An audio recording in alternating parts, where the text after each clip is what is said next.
Salut à toutes et à tous, bienvenue dans cette vidéo. Aujourd'hui, suite de notre série tutoriel sur la création d'un système d'exploitation via le projet CPC-DOS. Alors la dernière fois on avait à peu près tout mis en place, aujourd'hui nous allons commencer à coder. Et justement, pour savoir coder avec le CPC-DOS C++, il vous faut deux prérequis. J'en avais parlé lors de la toute première vidéo, mais je préfère vous en reparler aujourd'hui car je pense qu'il est important de vous rappeler certaines choses, même si je pense que vous pouvez très bien regarder la précédente vidéo et les moments qui concernent notamment Visual Studio Code et l'extension CPC-DOS. Donc pour Visual Studio Code, c'est très simple, vous vous rendez sur le site officiel du logiciel, il s'agit d'un éditeur de texte développé par Microsoft et comme ça vous pourrez facilement développer en CPC-DOS C++. La deuxième étape, ce sera d'installer l'extension CPC-DOS C++ VS Code. Pour ce faire, il suffit juste d'aller dans le marché des extensions et de taper VS Code CPC-DOS. C'est développé par la communauté, ça permet notamment d'avoir la coloration syntaxique du langage. Une fois que tout ceci est prêt, il suffit juste d'utiliser le langage comme bon vous semble.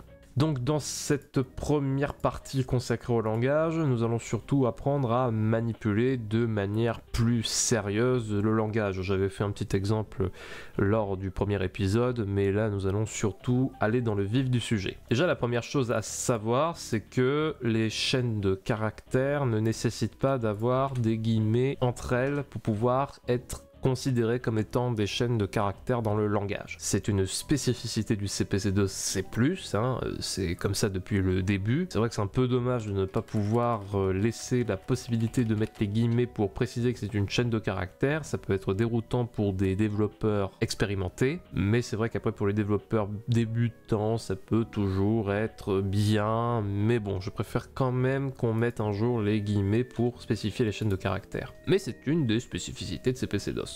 On peut déclarer des variables grâce à la fonction set, et là je vais créer ma petite variable qui sera, admettons, égale à 10. Là pareil pour les variables, elles ne sont pas typées, c'est-à-dire que vous pouvez créer n'importe quel type de variable, vous n'êtes pas dans l'obligation de spécifier si c'est un entier, un flottant ou une chaîne de caractères. Ça n'existe pas dans ce langage, en tout cas dans sa configuration actuelle. Afficher des variables, c'est tout aussi facile, il suffit juste de marquer un petit texte. Par exemple, ma variable est égale à ma variable. Vous noterez juste que j'ai mis le nom de la variable entre pourcentage. Ça va nous permettre de l'afficher dans la console. Et la dernière fois, je vous avais expliqué pourquoi je laissais plusieurs sauts de ligne, car l'interpréteur CPC-DOS C++ a tendance à couper la dernière ligne du fichier. Et donc si on avait par exemple laissé comme ça, on n'aurait jamais vu notre texte. Tandis que là, on le verra sans trop de problème. Il est temps de lancer notre VM. Je rappelle juste que la commande pour lancer CPC-DOS au moment où vous êtes dans le menu FreeDOS, c'est KRNL32. Je vous mettrai la commande évidemment à l'écran. Et une fois arrivé dans ce menu, il suffit juste de démarrer notre système. Je rappelle que le nôtre s'appelle Tuto.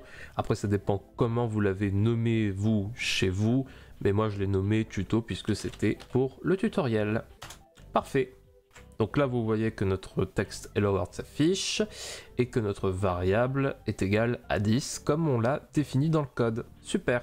Bon, afficher du texte c'est bien, créer des variables c'est bien, mais le problème c'est que parfois il peut y avoir des variables avec des valeurs différentes. Je vais même aller encore plus loin, parfois les utilisateurs peuvent entrer des valeurs différentes par rapport à d'autres variables qui sont définies dans le code. Et pour ce faire, évidemment, nous avons les conditions. Donc les conditions, c'est assez classique au final, un bloc if-else. On peut très bien se passer du else d'ailleurs, c'est pas interdit. Sachez juste une chose, c'est que les valeurs que vous souhaitez mettre en comparaison doivent être entre guillemets. Encore une fois, une spécificité du langage. Je sais, c'est un peu technique, mais je vous assure que ça marche comme ça. Admettons que ma variable est égale à mon autre variable. On va afficher le texte suivant. Ces variables sont identiques.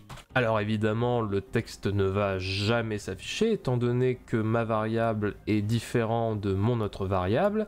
Dans ce genre de cas, ce qu'on peut faire, c'est un bloc else. Donc ce bloc else va nous permettre d'afficher le texte suivant. Ces variables ne sont pas identique. Voilà. Donc là, ça fait un petit bloc if else. Bon, grosso modo, c'est assez simple à comprendre. C'est l'un des prérequis, je pense, de base qu'il faudrait avoir en programmation, savoir comparer des variables. Voilà.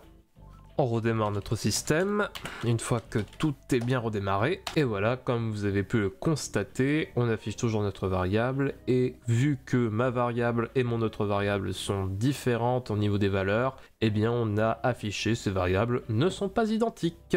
Voilà. Bon, tout ça c'est formidable, hein. Bon, on sait un peu créer de code, hein. On sait pas encore totalement tout faire, mais au moins on sait créer un peu de code. Le truc c'est que avec le CPC-DOS C+, c'est que bon, tout faire dans un seul et même fichier, et ça c'est commun à tous les langages de programmation, c'est pas terrible. Comment on fait pour exécuter un autre fichier depuis un fichier, tout simplement. Donc c'est là où ça va jouer, il suffit juste de créer un autre fichier, je vais l'appeler fichier.cpc parce que je n'ai pas d'inspiration. Et là je vais mettre un petit texte pour dire je suis dans un autre fichier. Point. Par la suite, ce qu'on va faire c'est exécuter ce fichier là, et pour ce faire, il suffit juste de faire la commande exe fichier.cpc. Parfait. Donc là on est en train de lancer notre machine virtuelle, on réexécute tuto, et là il nous dit erreur, fichier non disponible, fichier.cpc. C'est normal, j'ai commis une toute petite erreur et je vais vous expliquer pourquoi. En fait j'ai oublié de spécifier que je me trouvais dans le dossier tuto. Du coup pour CPC-DOS, je suis obligé de faire os/tuto/fichier.cpc. Il faut toujours préciser que vous vous trouvez dans votre dossier du système d'exploitation que vous êtes en train de développer et par la suite le fichier que vous souhaitez exécuter. Donc là on réexécute tuto et voilà, je suis dans un autre fichier. Parfait. Voilà donc pour cette première partie de tutoriel, j'espère qu'elle vous aura plu. Si c'est le cas, n'hésitez pas à liker, à commenter, à partager cette vidéo sur tous les réseaux sociaux possibles et imaginables. N'hésitez pas également aussi à demander de l'aide dans les commentaires. Je vous rappelle aussi que CPC-DOS possède son propre Discord. Je vous souhaite de passer une très bonne journée et je vous dis à très bientôt pour la suite de ce tutoriel. On continuera sur le CPC-DOS C++ et évidemment on s'attaquera à quelques petits trucs très sympathiques, je vous en dis pas plus. Merci à tous, à bientôt, ciao.